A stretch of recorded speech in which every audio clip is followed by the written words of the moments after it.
The story is about Brian Flanagan, Tom Cruise, who is a confident but directionless college graduate who moves to New York City with big dreams of wealth and independence. After struggling to break into the business world, he lands a job as a bartender, where he teams up with a charismatic and street-smart Doug Coughlin, Bryan Brown. Remember Coughlin's Law? Douglas Coughlin. Logical negatives. Flourished in the last part of the 20th century. Propounded a set of laws that the world generally ignored. To its detriment. Me. Together, they turn bartending into a flashy performance, mixing drinks with style, flair, and attitude, while Doug teaches Brian his cynical philosophy about money, women, and success. Brian's life takes a turn when he moves to Jamaica, falls in love with Jordan Mooney, Elizabeth Shue, and begins questioning Doug's outlook after facing personal tragedy and moral consequences. The film ultimately explores themes of ambition, friendship, love, and the cost of chasing success. In today's video, we will learn how Tom Cruise and Bryan Brown became flair bartenders for the film. What tragedy involving Elizabeth Shue was avoided thanks to Tom Cruise? Which actresses almost stole the part of Jordan away from Elizabeth Shue? Which two songs on the soundtrack shot to #1? Stay tuned to find out. You can count on me. To make Cocktail feel authentic, Tom Cruise and Bryan Brown didn't just fake it behind the bar, they trained like real bartenders. Before filming began, both actors worked with a professional flair bartender named John Bandy. Here's a quick clip of his skills. He was brought in to teach them the high-energy, showy bartending style that became a signature of the movie. Their training lasted several months and focused less on making perfect drinks and more on performance. They practiced flipping bottles, tossing shakers, catching glasses, and moving in sync behind the bar. Every move was choreographed so it looked smooth, confident, and effortless on screen, even though it took a lot of repetition to get there. Now, how many bottles did you break juggling, learning to juggle for this role? I kept imagining you in your kitchen sort of smashing them on the floor. Actually, only 5. Bryan Brown and I, when we were shooting, I broke 5 and Brian broke 4, so he won the bet, and disappointing, but 5. Cruise and Brown trained in multiple locations, including New York and Toronto, and continued rehearsing while on set in Jamaica. Early on, they often used plastic bottles to avoid injuries, because broken glass was a real issue during practice. Tom Cruise, in particular, reportedly broke quite a few bottles while learning the routines. By the time filming started, the actors were skilled enough to perform many of the bartending tricks themselves on camera, which helped sell the illusion that these characters weren't just bartenders, they were performers. That commitment to real training is a big reason the bartending scenes in Cocktail still stand out decades later. Check out this Cocktail movie salute. Even Tom Holland is getting in on the action. During this shot of the filming of Cocktail in 1987, Tom Cruise reportedly prevented a serious on-set accident that could have cost co-star Elizabeth Shue her life. The incident was later shared by aerial camera operator Bill Bennett. According to Bennett, the production was filming aerial footage involving a helicopter. After each take, the helicopter would touch down briefly so Cruise and Shue could walk up to review playback and receive direction from the filmmaker. Because the stops were short, the pilot kept the tail rotor spinning.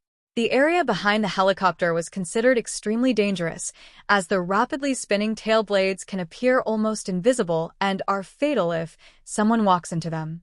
After one playback session, Shue suddenly ran toward the rear of the helicopter, unaware of the risk. Cruise, who was already a trained airplane and helicopter pilot at the time, immediately recognized the danger. He reacted without hesitation, diving after her and grabbing her legs, tackling her to the ground before she could reach the tail rotor. He then pulled her away from the helicopter, preventing what Bennett described as almost certain death. Puts lives in danger. Initially, Shue was confused and upset by the sudden tackle, but Cruise quickly pointed out how close she had come to the spinning blades. Once she realized the danger, she was visibly shaken. Cruise then guided her safely away from the aircraft. Bennett recalled that everyone involved was deeply rattled by how close the situation had come to ending in tragedy. Bennett also noted that safety protocols on film sets were far less formal at the time. Mandatory safety briefings were not standard practice in the late 1980s. He explained that today, such a shoot would require detailed safety meetings before a helicopter ever arrived on set, with clear explanations of all associated risks. Actresses who nearly edged out Elizabeth Shue for the part were Dirty Dancing's own Jennifer Grey, St. Elmo's Fire star Demi Moore, The Breakfast Club's Ali Sheedy, Taxi driver alum Jodie Foster, and Splash actress Daryl Hannah. Heather Graham was offered the part up front, but declined the part due to scheduling conflicts while filming License to Drive, alongside Corey Haim and Corey Feldman. Molly Ringwald also declined the part. Don't Worry, Be Happy is a song recorded by Bobby McFerrin in 1988 and served as the lead single from his album Simple Pleasures, released the same year. Don't worry, be happy. The track made music history by becoming the first a cappella song to top the Billboard Hot 100, where it remained at #1 for 2 weeks. Its release was tied to the film Cocktail, and it reached the top of the charts on September 24, 1988, replacing Sweet Child of Mine by Guns N' Roses. Kokomo is a song by American rock group The Beach Boys that was created for the 1988 film Cocktail and later included on their album Still Cruisin'. Written by John Phillips, Scott McKenzie, Mike Love, and Terry Melcher, the track was released as a single in July 1988 through Elektra Records. It became a major hit, reaching #1 in both the United States and Australia. The song marked a major comeback for the band, earning their first original top 20 single in 2 decades, their first chart-topping hit in 22 years, and ultimately their last top 40 entry. Fun fact: did you know the movie was semi-autobiographical and based on a book by screenwriter Haywood Gould about how he spent a dozen years bartending to supplement his income as a writer? This scene, the one with the waterfall, looked incredibly romantic, but it wasn't. The water was freezing, and in some scenes you could see Tom Cruise's lips turning blue, and he got a cold from shooting the scene too. Oh, and this scene here was not fun because the actress who played Coral, Gina Gershon, was playfully tickled by Tom, and because Gina was extremely ticklish, she accidentally kneed him in the nose, almost breaking it, and that's how they fell off the bed, a scene that wasn't in the script. Cocktail, 1988, starring Tom Cruise, was a massive commercial success, grossing over $171 million, the 8th highest-grossing film of 1988 worldwide, nearly 9 times its $20 million budget, despite overwhelmingly negative critical reviews.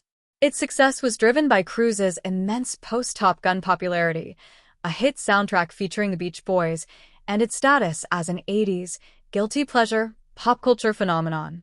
This video explains why Cocktail is considered the ultimate guilty pleasure of the 1980s. Cocktail won 2 Golden Raspberry Awards for Worst Picture and Worst Screenplay, while Cruise was nominated as Worst Actor and Roger Donaldson as Worst Director at the 9th Golden Raspberry Awards. The film is listed in Golden Raspberry Award founder John Wilson's book The Official Razzie Movie Guide as one of the 100 most enjoyably bad movies ever made. The film was also nominated for Worst Picture at the 1988 Stinkers Bad Movie Awards, but lost to Caddyshack 2.